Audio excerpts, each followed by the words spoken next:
So look, one of the things that I was always wondering about the Spider-Man joint is when Peter realized that there was a spider-powered Gwen in the world, in the universe, don't you think he should have at least wondered if there was like an older version? Who knows? Who knows? All right.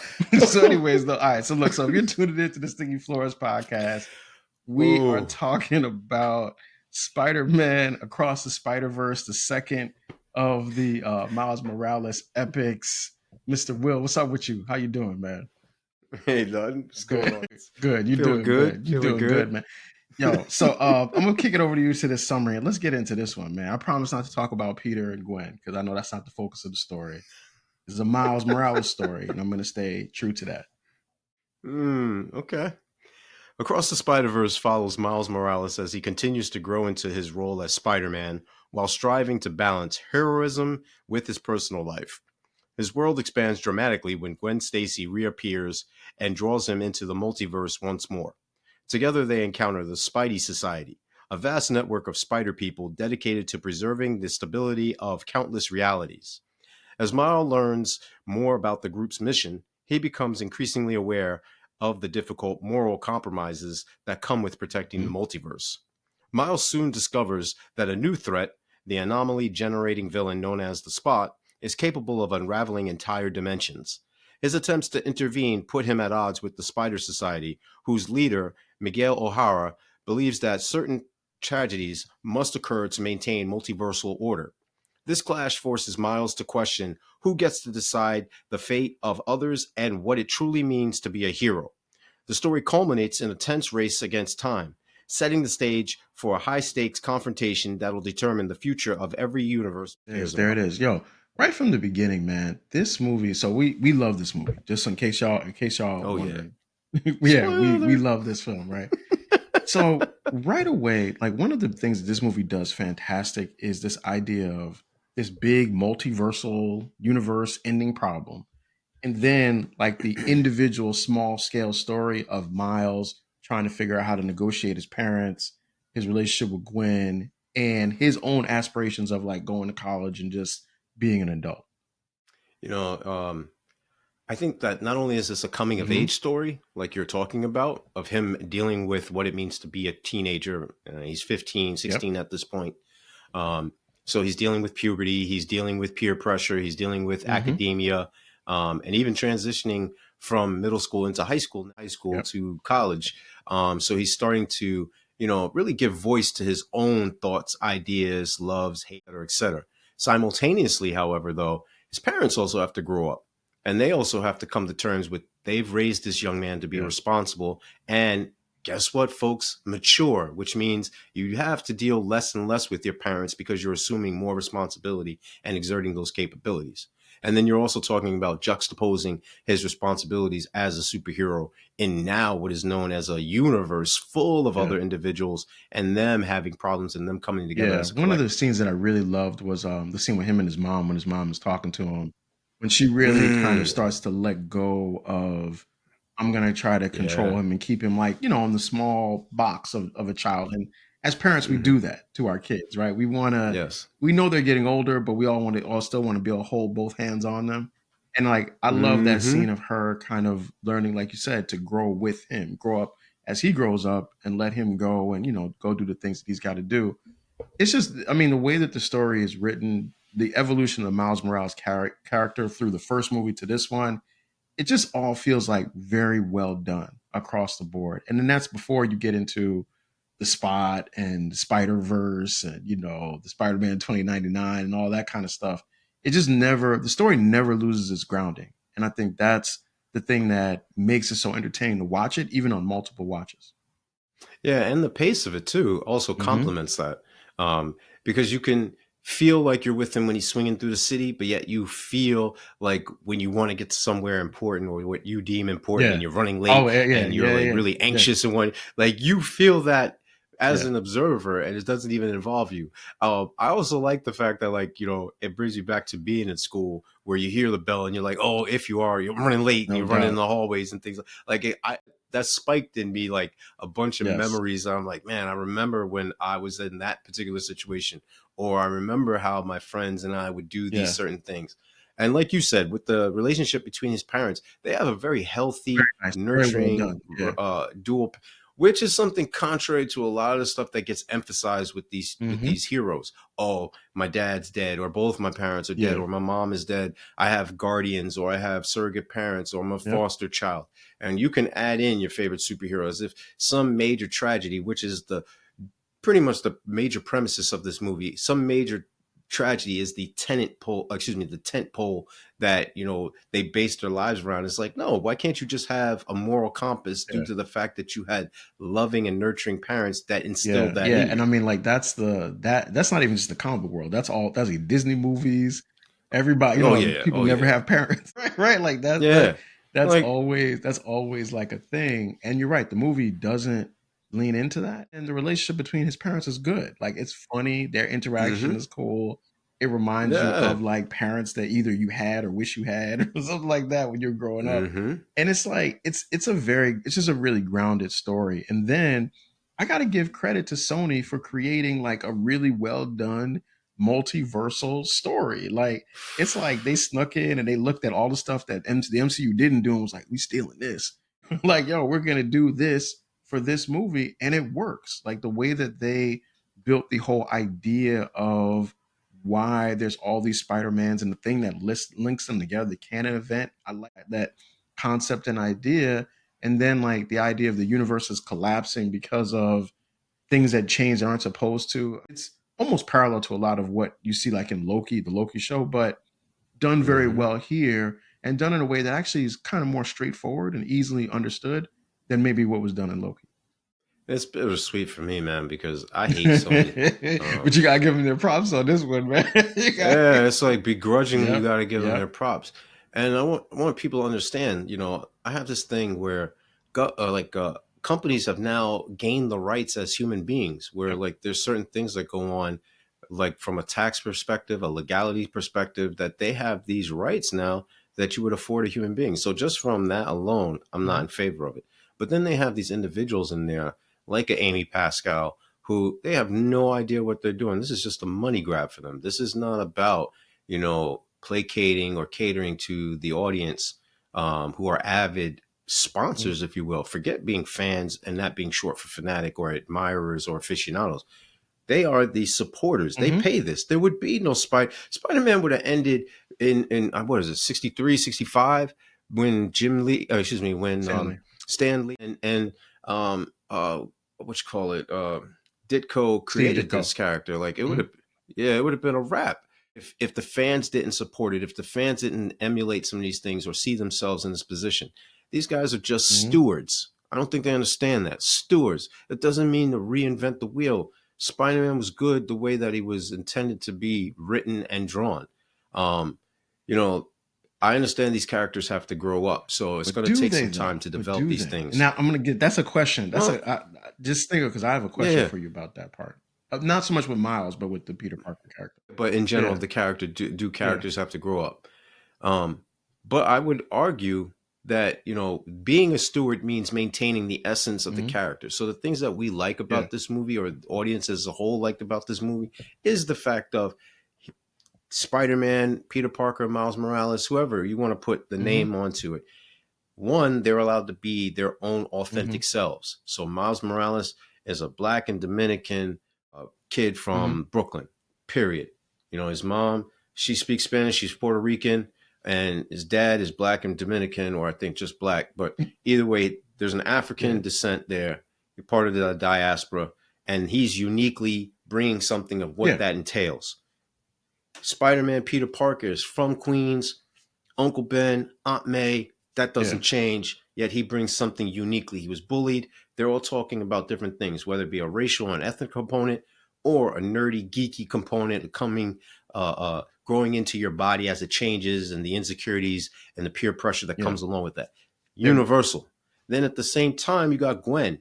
Now, some people may not respond well to a Spider Woman or Gwen inspired Spider Woman or whatever have you, but she also brings Mhm. something unique, which is the feminine aspect of what it entails. And whether you're pro whoever, the fact is each of them has an authentic, unique perspective. Yet, as a collective or even separately, I would argue they bring a unique experience that is universal. And you said that without even getting to the other two people that I really like, which is No. Spider-Man Oh, no. 2099 and Spider-Punk, which I think Oh, yeah. they are, along with Miles, very unique versions of Spider-Man.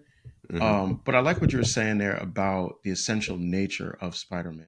The thing, like I grew up reading Spider-Man comic books, right? Just like you did, just like many people did. And I think the thing that we love about the Spider-Man character is that he's calibrated perfectly to somehow always be right below the level, right above the level of threat that he can actually handle, right? And it's like Spider-Man doesn't have the powers of Superman or like the money and the wealth, the plot armor of Batman. I said it, but what he does have is he's got this thing about him that he's just never going to stop, right? And I remember when they introduced the character Moreland, right? The spider kind of killer thing, right? Yeah. Not necessarily a fan of But I him either, remember like but the story about like when Spider-Man was fighting Moreland, and he was like he realized that Moreland was going to hurt people to drag him out to keep fighting. And he also realized that he couldn't beat Moreland. And he also realized he wasn't going to allow Moreland to hurt other people. So he fought him anyway, and Moreland ends up killing him. He comes back. No spoilers on that part. But it's that sequence, and in this movie, the idea that Miles says, I hear what y'all are saying. You've all accepted that this has to happen, that my dad has got to die because he's the captain of a police department, whatever. I'm not going to accept that. And I'm going to do everything I can to stop it. And I'm going to figure it out because I'm Spider-Man, and Spider-Man figures out how to win no matter what. I was like, dog, thank you. Like I was pointing at the screen. I was like that, like, yo, that is who Spider-Man is. And to your point, yo, Sony, even though they jacked it up with all these movies they've been putting out for the last couple of years, and this is why I can't give them credit like that, man. They absolutely nailed what Spider-Man is all about. But see, that's where I don't know. I have difficulty wrapping my head around it. Why can't you do that on live action? I got it. Why do you have to create all of that? Take. Yep. Why do you have I don't understand why you're creating a bunch of spider inspired superheroes and villains going at it without Spider-Man? Like that doesn't make any sense to me. Nobody asked for Craven. What do you call it? Burger or Pizza Burger? Preserger. Nobody asked for that.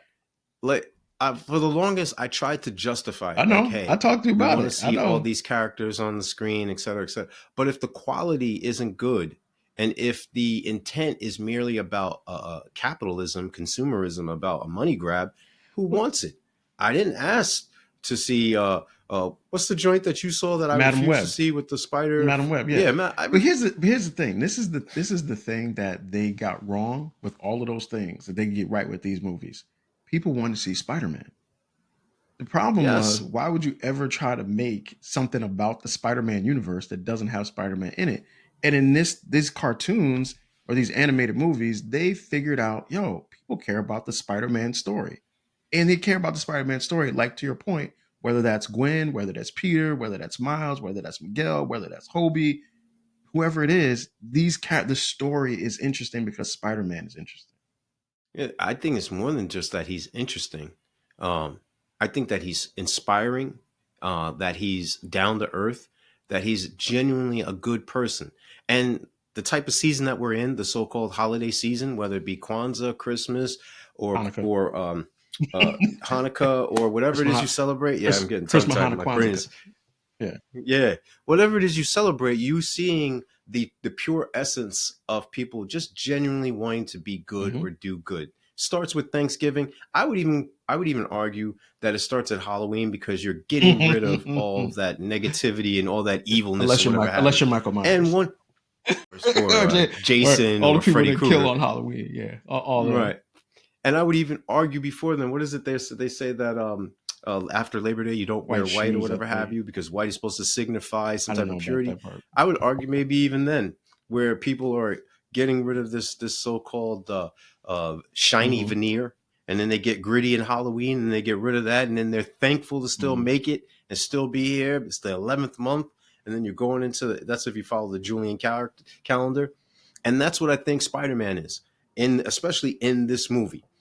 We saw him grow as a little naive kid who's just coming into his powers, and he's inheriting this big responsibility. Then he comes into this movie and he's like, yeah, I saved the Yeah. universe. Yeah, I had some help, but all those who doubted me, well, Yeah. here's your proof. No longer to doubt me. And then he's getting recognition, contrary to what Peter gets from J. Jonah Mm-hmm. Jameson, and he's signing autographs, and he's stopping the police, and even his own father, who, unbeknownst to him, that is his son, he even welcomes him Yeah. and accepts him. Contrary to what's going on with Gwen in her world, where she actually deals with the tragedy of Peter passing, Being the and lizard. Miles had Being to the deal with lizard. that Yeah. too. Don't get me wrong, but he was a little bit more like, I didn't really have anything to do with that. I wasn't the reason why Peter got shot in front of Aunt May and Mm-hmm. Mary Jane.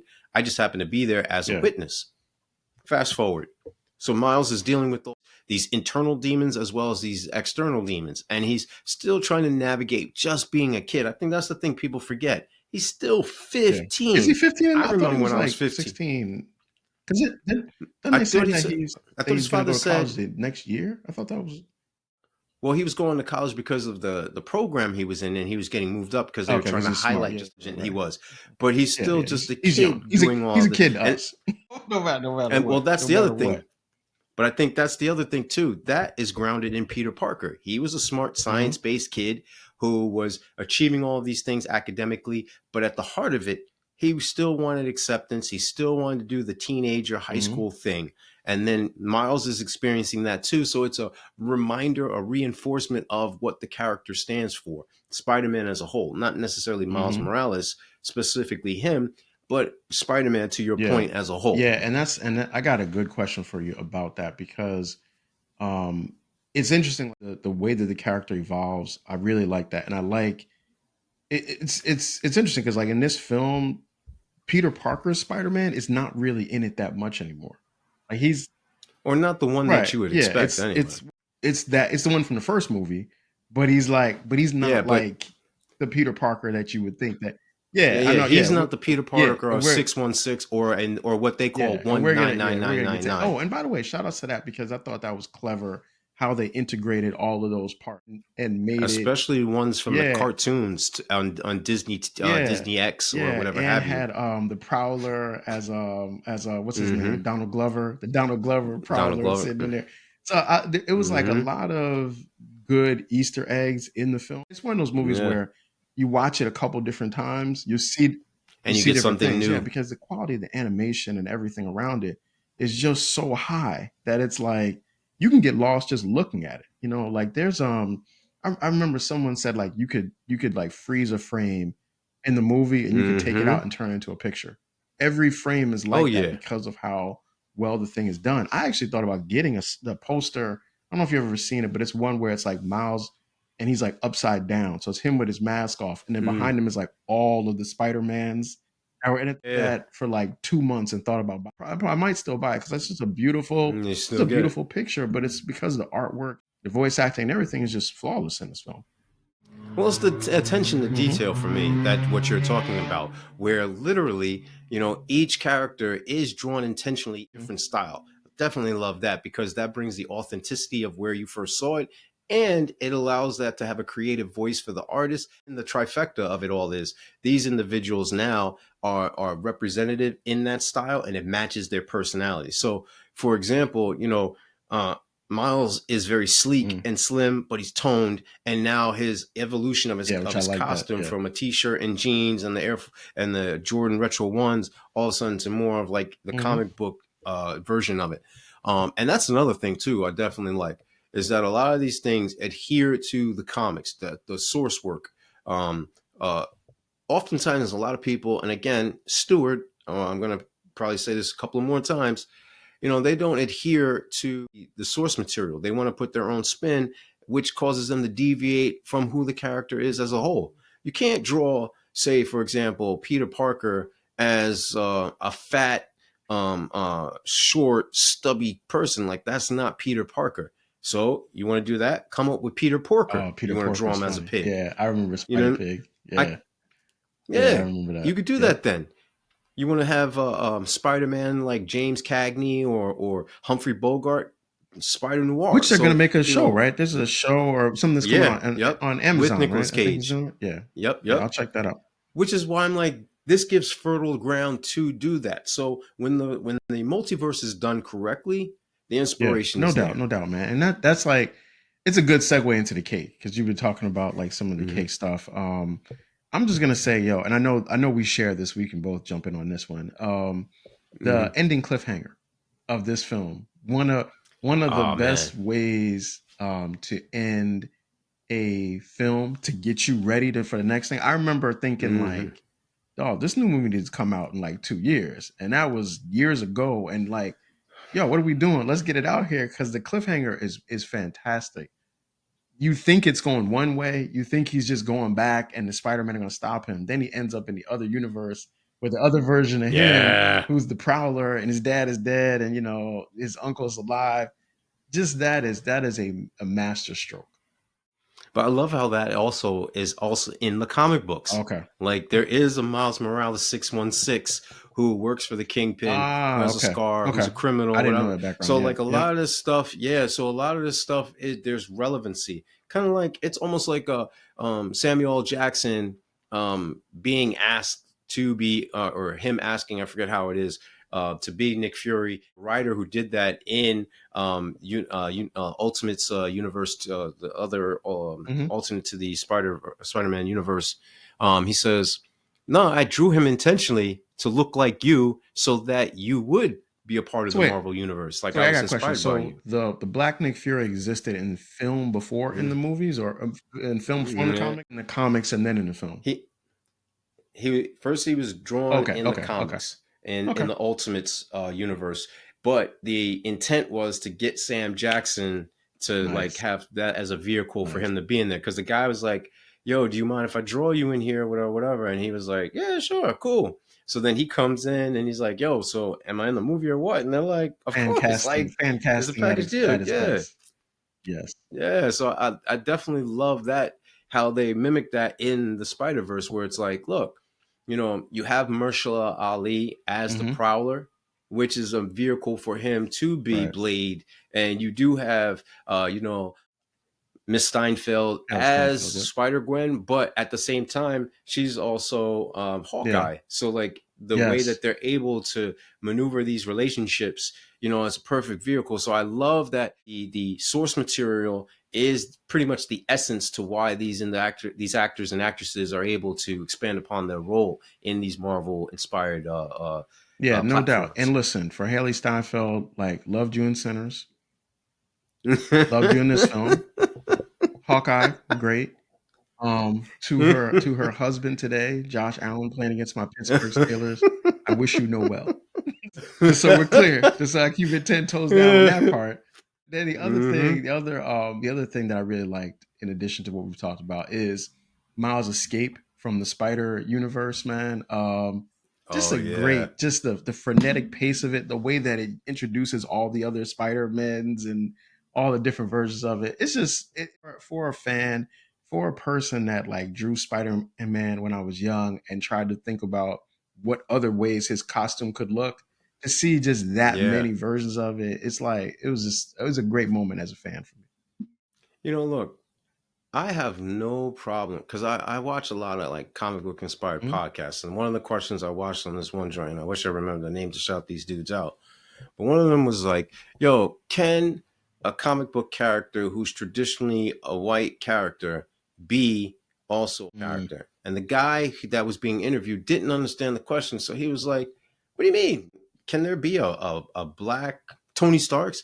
He's like, "No, can't be a black Tony Stark. Like, I want to see Tony Stark as Mm. Tony Stark." And the guy was like, "No, I mean like Like a inheriting the black mantle." And Iron he's Man. like, "Oh yeah, Oh, I got you. I see what you're saying. yeah." So then he understood the question. He was like, "Yeah, no, of course. Like there's examples right now. Like for example, Jace is now, or in an alternate universe in DC, Jace is what you call it, the Batman there, and Yeah, not yeah. Wayne. Or for example, you forget the countless Robins, whatever have you, but you Hmm. get the gist of it. Or even Val Zod being the Yep. Black Superman, who I want to see that movie with Michael B. Jordan as Val Zod, but we'll see. To your point and to your question, to your likes, I I would want to see that these characters stay authentic to the source material, meaning Mm-hmm. like, look, if you're going to have, I don't know, character X inherit the mantle of Iceman or Wolverine or Mm-hmm. whatever have you, then talk about what it means to be that character or that symbol or what it represents. Some people do it well when they talk about Captain Yeah. America. This movie is the prime example of what it's like to pull this off well. If other directors or whatever have you are going to do that, they need to model what they do off of this. Like they need to go to Across the Spider-Verse and be That's how like, you yeah, do it. we got to Yeah. I do it. mean, the Miles Morales Yeah. character, strong in terms of its creation, Mm. and movies like Yeah. this help it, but it's made it where it can exist alongside of the popularity Yes. of Peter Parker. So it's not Mm-hmm. like, I think one of the, and you correct me if I'm wrong, because I'm more knowledgeable in the comic book parts than I am, but it wasn't that, at least in the 616 universe or the comic book universe that Mm-hmm. I'm most familiar with, Peter Parker had to stop being Spider-Man so Miles Morales could be Spider-Man. Miles Morales Yeah. can exist at the same time, which to me is a Mm-hmm. credit to how well the character is actually delivered. That it's not that you just look at it like he's the black version of Spider-Man. And he has Yeah. now Yeah. Yeah. become And his that's what. own standalone character that can Yes. exist alongside of the authentic and the original character without it being like the black version, which is like a downgrade from the original. And once again, CJ has articulated perfectly the essence of what I'm trying to capture. You don't want this new character to be like a side Yeah, project or not to be able to coexist. You want them to be able to stand on the same fertile ground as the original and make their own way and say, hey, you know what? Two of us can exist at the same time by not yeah. detracting from the other. Um, in the comics, for example, we know about how Peter has constantly been made to suffer, and it's It's like almost as it's if like he's an X-Man. writers, yeah, like the writers get a kick Yeah. out of it or something. Like, yo, we can't have a Spider-Man that doesn't take misery. With Miles, they kind of mimic it, but he has a girlfriend. So, for example, one his you might have seen a girl that he was flirting with who said that she is here through VR Yes. technology and Yeah. she's not Yeah. Yeah. physically Yeah. present, Work whatever from home, have you. Spider-Man. Yeah. Well, right, right. So she's modeled work from home. She's Yeah, that's work from home, Spider-Man. work from home Spider-Man is that's crazy. But that's hard. Yeah. the point is like they're trying to capture that, he's a young, handsome guy or drawn Mhm. that way. So he's going to attract the attention of other Yeah. individuals. In the comics, he has a love interest. It's Tiana Okay. Toombs, who happens to be the niece Right. of the Victor Vulture. Toombs. Right. So in that world, like you could see how Miles is made to be happy. But as we all know, Mary Jane and Peter are no longer together. In fact, she ends up marrying some dude named Paul. Then Mm-hmm. they have a child in another universe, and then they're no longer together. He had Gwen; she dies tragically in his arms. The whole will they, won't they with Felicia Hardy, aka Black Cat, who I would have liked, or I really want to see him be with, and have the writer stop messing around. Will they, won't they? And then he's had other countless girlfriends throughout, but he's always been negligent in nurturing a Yeah. healthy relationship as if he feels I Yeah. don't deserve it. I have a Yeah. problem Well, with that. oh, But that. we Well, can yeah, get to because that's that actually a later. perfect segue to the hate, because you're talking about the relationships part. Yeah. So when you're talking about Gwen, it's interesting, man. I know we talked about this in pre-production as well.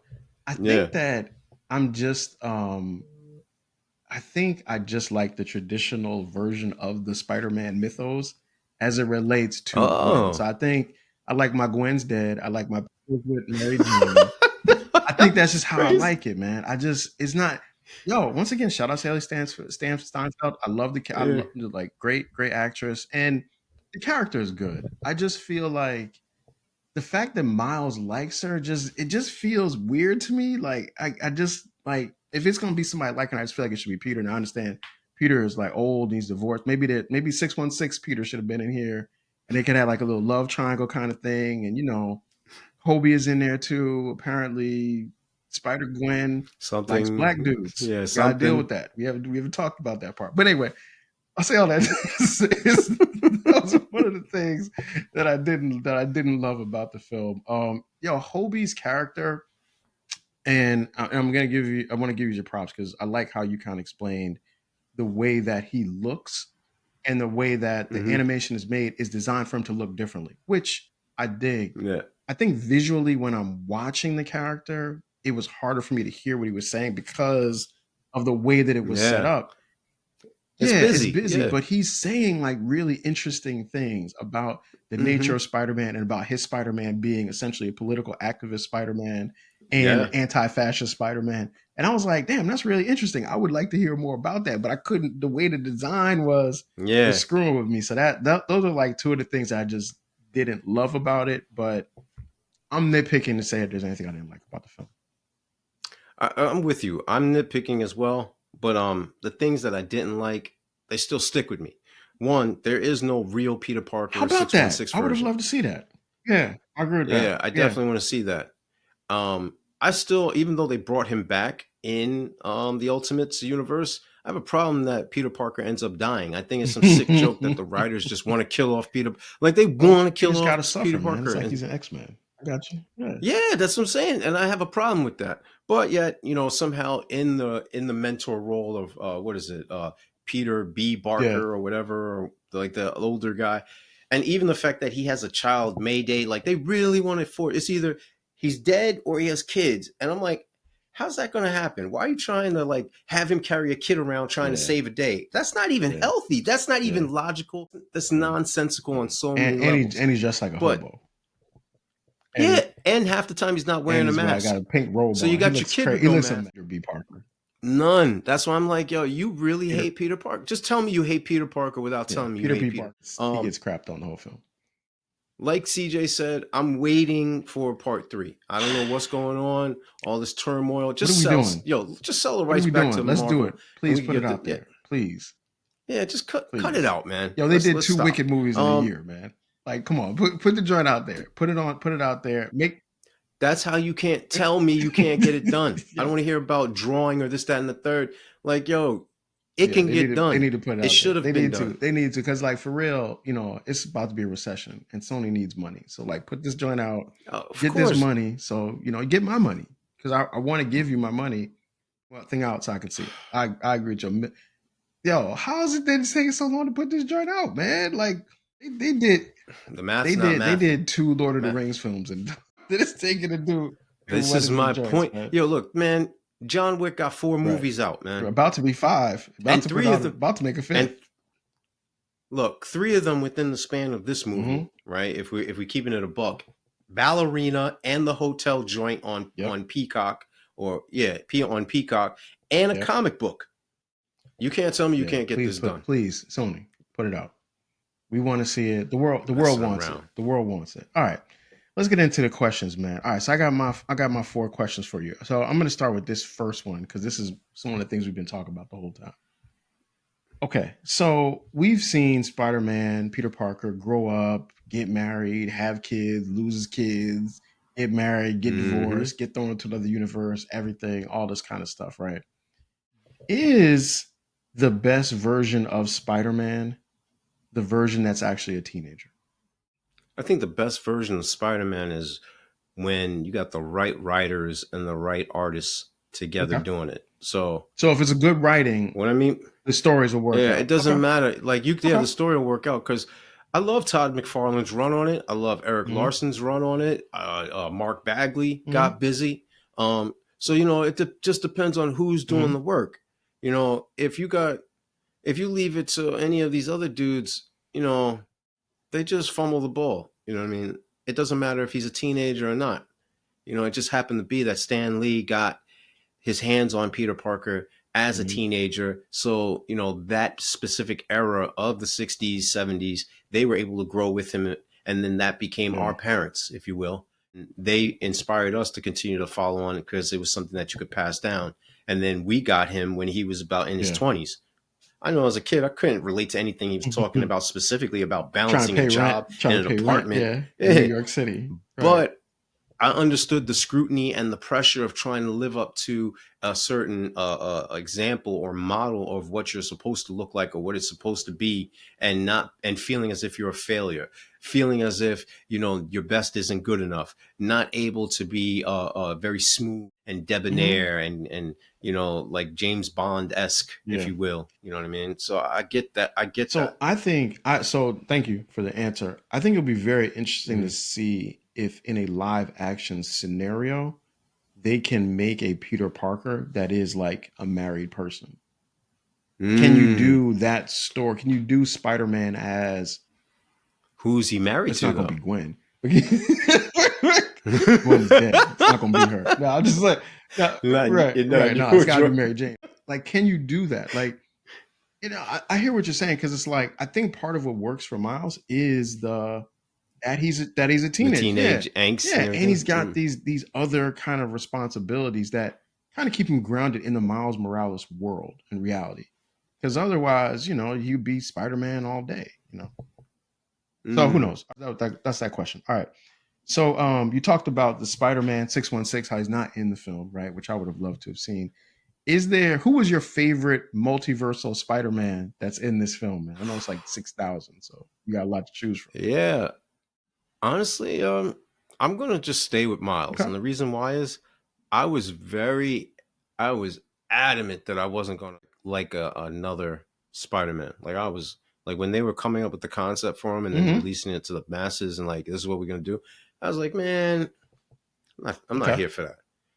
But reading the comics in supplement to the movie, because I had to go back because like I was boycotting it. I was deliberately not reading a Miles Morales comic, but watching the movies and then going back and then catching up and reading all the material, it was like, oh, okay, he's developing unique powers. He's not just the typical black superhero with lightning powers. Nah, he's got a whole other set of powers. Like Black Lightning. That's funny. I never thought about that till right now. Storm, Static Shock. I never thought about like, that. Vulcan, because they couldn't get the rights to Black Lightning on the Super Friends. About that till right now. But with that being said, it's Miles, and it's not even a question for me because of all that he goes through and continuing the triumph and the continuing to be an inspiration to the others. Okay. Here's my next question. So we talked about how much we wanted to see. We want to see Beyond the Spider-Verse when it comes out, right? Yeah. So if I gave you a ticket, right, today, and tomorrow you could either see Spider-Man Beyond the Spider-Verse or Avengers Doomsday tomorrow, which ticket would you take? Because, you know, with the Spider-Man joint, you know, you're getting a quality movie where they both, and this whole thing with Avengers, oh, man. You gotta think. I know it's a good question. It's a good question, man. What you gonna take, man? Yeah. There's a lot of superlatives I want to use right now. Oh, man. CJ. Right. I'll get you He-Man. Right. I know you want to say it, man. I'm gonna go with the Avengers. Avengers Tuesday, right? No, listen, it's not a wrong answer. There's not a wrong answer, right? I'm going with the Avengers. All right, tell me why. Yeah. Why'd you choose the Avengers? They got a lot of heroes that we haven't seen before that are coming onto the screen. You know what I mean? Like, so, like, I want to see, you know, Mark Ruffalo, Hulk, or whatever have you, on screen with, you know, Eric Bana's Hulk, and with what's my man's name that we just did? I know you're talking about. It's gonna come to me, Ed Norton.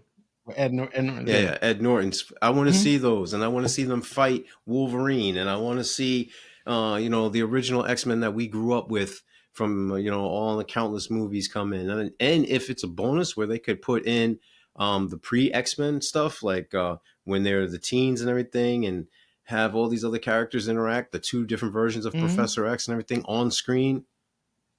The Avengers multiverse wins. I got you. All right, cool. I mean, I don't think there's a bad choice between the two of them. And for all the stuff that I've said about the MCU over the years, I do actually think that Avengers Doomsday is going to be. And this could redeem the franchise. You know what I mean? Like, I'm so like, look, I'm trying to remain very composed because this is a topic that I like and hold near and dear. So I'm trying to. I can see you being. I can see you really excited, man. I can see. The movie Across the Spiderverse is. No spoilers, folks. Is great. I brought my family to it. We saw it multiple times in the theater. 5 boxes, like, no doubt. It caused tears and everything. So, like, but I'm trying to keep it in control. Okay, this next question will ground you a little bit. All right, rank these 4 characters in terms of their mass appeal. Okay, just mass appeal, not like how like them more because you might put them differently. But in terms of like their mass popularity and appeal, the characters are Spider-Man, Batman, Superman, and Wolverine. You know what? This is Okay. not hard for me because again, we're Yeah, talking about mass mass, appeal. right? We're Right. not talking Right. about my list. We're Yep. talking about the masses. Is number one. Superman, Okay. Okay. Batman number two, Spider-Man, Okay. Wolverine. Reason being, most people don't know Wolverine outside of what's been displayed In the on movies, the right? movies. Like they wouldn't Mhm. have known. You know what I mean? Like Wolverine was originally a comic book character who wasn't even an A-lister. He was a B-lister on the Mhm. new team. All right. So he wasn't even first chair in his own Mhm. squad. And second, with respect to Spider-Man, we see it now. Like there's been how many Spider-Man? Tobey Maguire, Andrew Garfield. This is not even counting the voice actors, Drake Bell, and the rest of these guys. Like, forget Mhm. that. So that just goes to show you, like, hey, they think that anybody can be Spider-Man. He's disposable. Batman is a different story. This causes fervor. You mentioned it, plot The armor. ultimate You plot. Yeah, mentioned Bruce it. Wayne. Bruce Wayne's Batman has the ultimate plot armor. Yeah. You mentioned it, with respect to the money. Like, what's your superpower? Ben Affleck says Rich. it. I'm rich. You know what I mean? So they try to downplay the skill set of him being the peak Yeah. condition superhero. You understand? There's a comic with Batman bench pressing 1,000 pounds, whereas the world record was set 2 years ago at 783 Yeah. or That's something what I like call that. plot armor, by the way. This dude, That's that's you that's call what it I what you call want. You plot call it armor. what you want. I Yeah, no, I rep got you. Batman, and then Superman Superman is is. Superman. They say it all the time. Truth, justice, and the American way. I mean, this dude's got catchphrases: faster than a speeding Able bullet. to You know leap what I mean? table Or faster than a buildings in a single locomotive bound, in a stronger than a single bound. locomotive. Yeah. Like Right. It sticks with you. No, I all got this you. crazy I stuff. got you. That was the questions. That's what I got for you, man. What you got for me? Yeah. All right, man. So my first question is, excuse me. How does Miles' identity as the anomaly challenge traditional ideas about who gets to be a hero and Yo, why? so you actually hit on it when you were talking about the character. The character of Miles Morales is an anomaly because of his heritage and his ethnicity and his race. That was the Mm-hmm. anomaly. If you can get past the Mm-hmm. fact that Spider-Man can have an afro and have black and Latino Mm. parents and wear J's, then you can accept Mm-hmm. everything else. But like that's the part that's the anomaly. When they're like, "Oh, you're not really a Spider-Man because you wasn't supposed to get bit by, a radar." Yeah, Spider number No, that's 42. the experience of people of color everywhere. Somebody don't belong here. You can't come in here. You didn't deserve to get Mm. here. How'd you get here on a scholarship? Do You're a you play DEI basketball? hire. Like all of that. That's the anomaly. Affirmative Right. Like action. he's right. He's affirmative action Spider-Man, right? But he overcame all of that. Even like for you, like he made you like the character enough to go back and Mm-hmm. find out more about him. Miles Morales is popular as a Spider-Man character could be outside of Peter Parker, and there's not even a movie about him. I mean Nope. outside a live And action that's movie. crazy. Yeah. Yeah, live action. No, that's crazy. As much as they speculated too that there was Right. going to be one. That's crazy. All right, there, CJ. Love that answer. Question number 2. In a society built to maintain balance, like the Spider Society, what happens when morality conflicts with protocol? So this is the thing, man. Like, and I meant to mention this earlier, but it's like some part of like I started over the last year. I watched a lot of episodes of Rick and Morty. Right, I watched everything up to date on it. Mm.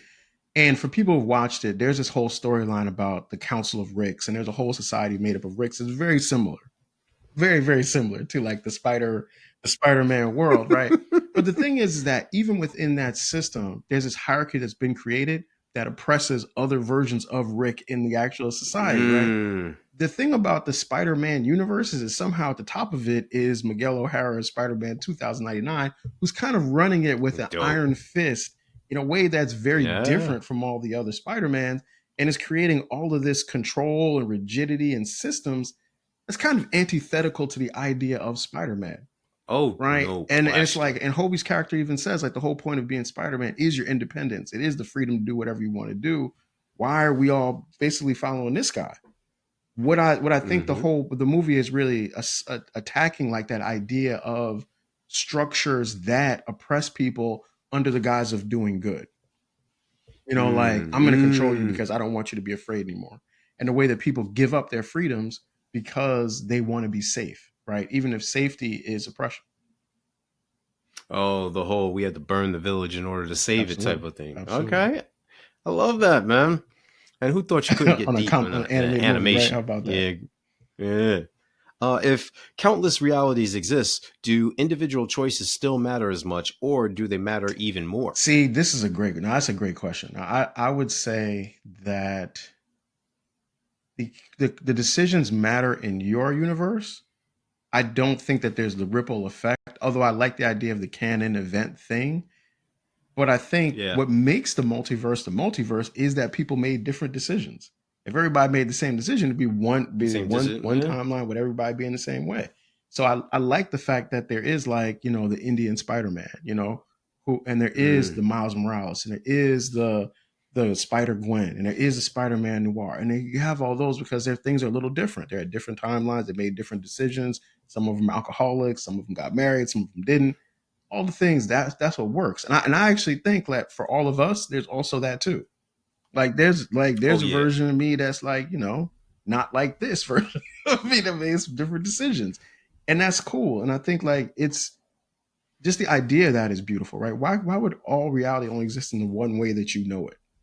That doesn't even make sense. That doesn't Mm. even tap into the potentiality of all of reality and existence, which is why I think the multiversal idea and quantum, like the idea of like quantum computing and quantum realities and the matrix, why all that's so interesting to us is because I think at a deeper level, we all know there's got to be some other version of this thing happening Oh yeah. that's a little bit different than this one.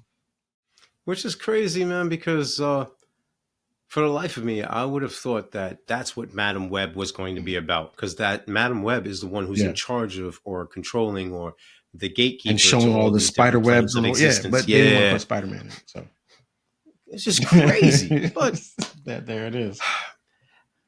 how does the transformation of the Spot reveal the consequences of dismissing someone else's struggles too So the quickly? spot, man, I watching this movie, gosh, I don't know, 3 or 4 times now I've seen this.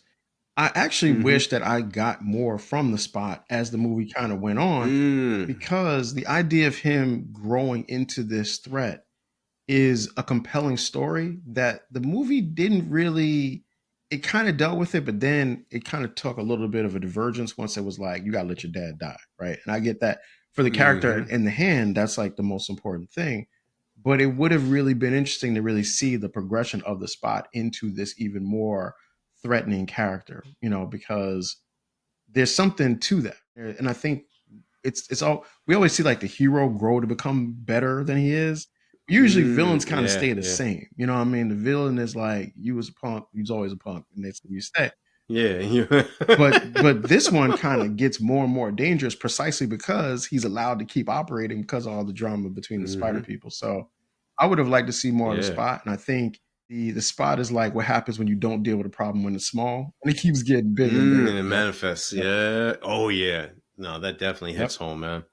So we're gonna get into Yo, popcorn, yo. I think we're both no doubt, simpatico on man. this. Five Five boxes. five Five joints? boxes. Yeah, you don't see this. You don't love animation. You don't love comic books. You don't love Spider-Man. You Mm. don't love good movies. Like, you're playing yourself if you haven't seen this. Even if you have never read a Spider-Man comic book, you should watch this. Yeah. Oh, that's another thing. Good point. Good point. You don't have to No, watch mm-mm. something else in You order can to watch. Yes, understand this yep. It's movie. very Insane. much so. Yeah. Very much so. All right. Good point. All Good right. Let me point. jump in. Let me give you my hot take, man. So my hot take is, I was watching this and I was thinking there's a potential for this to become the future of comic book movies. And what I mean by that Mm. is the stories that I think you can tell in animated movies, the way that you can really bring the comic book to the screen, and the way that you can really deal with the characters and have them live, die, get married, all those things, how you can kind of rapidly get to there. It's so much harder to do that with real life and with people in real Mm. life. And Sony has proven that they can do a great Spider-Man if they do it animated. And I've personally always thought that DC has proved they can do a great DC universe if they do it animated. And I love like X-Men 97, like there's and the what if stories. Like, I think that you could Yeah. make this the way that comic book movies are done, and people would come out and it would be very interesting and it'd be very engaging. Maybe this is the future of comic book world, man. Maybe it's not a live action X-Men movie. Maybe it's an X-Men cartoon movie that's like 2 hours long but really in depth. That's dope. You know what? And I agree with that. I support You this support his message. message. There it is, man. Yo, that's my hot take. So, Mr. Will, what's up with yours, man? This is a good one, man. I like this one when you're talking Yeah, about it. I appreciate that, man. Mine is pretty straight to the point. And the spot was a joke until he wasn't a Mhm. joke. Proving, and this proves once again that failing to treat your problems, as CJ spoke about prior to this, seriously just makes them grow exponentially. It grows holes in your whole emotional Mhm. stability. This movie touches so many people in so many different ways because it's an emotional film. Mhm. The Spot continuously talks about how he's underappreciated, how he's Yep. disrespected. But where did that come from? Spider-Man invaded his job space. This is an area that Right. most of us It's hold Spider-Man's sacred. fault. You Right. probably see, look, arguably, you can say that you see your colleagues more than you see your Mhm. own family, depending on how many hours. And in traditional American society, you are prided on working, going to work, working extended hours, and being there in the Mhm. office. The Spot is in the office. He's a scientist, so he's celebrated for his mind. He's achieved something. He has gone through countless steps in order to get to this form. You know what I mean? Like he had to get his PhD. So he's in school, not two, not four, not an additional two, not even the 17 throughout, elementary, but all of that composed. And he's probably doing additional research, et cetera, et cetera. So he lives for his job. Here comes Spider-Man trying to save, et cetera, et cetera. But he accidentally causes disruption in his Mhm. life. His family no longer wants to affiliate with him. So that outlet that he had for them, that's Yep. gone. Can't go back to work. He lost his Yep. face. So he has no identity, physically, emotionally, Mhm. spiritually, nothing. It's gone. Then on top of that, the one person that he feels this connection to, he doesn't even recognize that he's there. He's so insignificant to him that he's on his phone texting Right. during Right. this whole, like, this is my reason for being a villain. His whole villain Mhm. arc. He's given the story and they're in the bodega and he's like, yeah, whatever, man. Can we wrap Yeah. this up? And Yeah. I'm thinking of the Dave Chappelle, wrap it up, Yeah. B. And all of a sudden you hear the music chiming. So much disrespect on so many levels. And yet the Spot says to him, okay, you don't respect me now, but watch. They even laugh at the fact that he says, yo, the Spot kicked his own butt. Mhm. Meanwhile, the Spot is behind the scenes in his own universe, and he's taking the time to calculate on how he's going to make his grand Mhm. reappearance. And then once he comes back in, he says to them, oh, you only respect me now because this is a multiversal Yeah. epidemic and threat But now level I'm a where it threat. has to take all of you against me. Before, when you could have given me the attention I desired, I would have stayed in my little Mhm. space, and I wouldn't even have sought to be more than what it was. But it's cancer metastasized. So I just say that to say, deal with your problems when you can. Don't procrastinate. Try and get and give the people that you care about as much attention because you don't know what somebody else is going through. Seen a beautiful display of this in my own personal life, and I want to pass that message on through the vehicle of Across the There we go, Spider-Verse. man. Yo, thank you for that, man. So yeah, so that's our review of Across the Spider-Verse. I mean, it's on everything now. I think it's on Disney. Yeah, it's on Disney, so you Yeah. can see it there if you got Yep. it. If not, it's on everything. It's probably to the point where it might even be on like TNT, TBS, where you might be able to see it. So Dude, you might be able to see it like that. as many times as it comes on, Yeah, it does. yeah. So Like, it's out there. I'm Yeah, always please watching it. watch it. Check it out. It's a great story, and you probably got another 2 years before the next one comes out. Anyways, you got Mm-hmm. time to see it. Yeah. Once again, Sticky Floors podcast is available wherever you get your podcasts. We're on Apple Podcasts, Spotify Podcasts. We are on Twitter. We are on X. I'm sorry, X is Twitter. We're on X now. We're on Threads. We're on Facebook. We're on YouTube, where we want you to like, subscribe, and share so you get our new drops when they come out. Next week, we're continuing our month of animated movies, and we will be doing Coco. So don't let the name fool you. That one's got some weight to it. We will see you next week. Peace.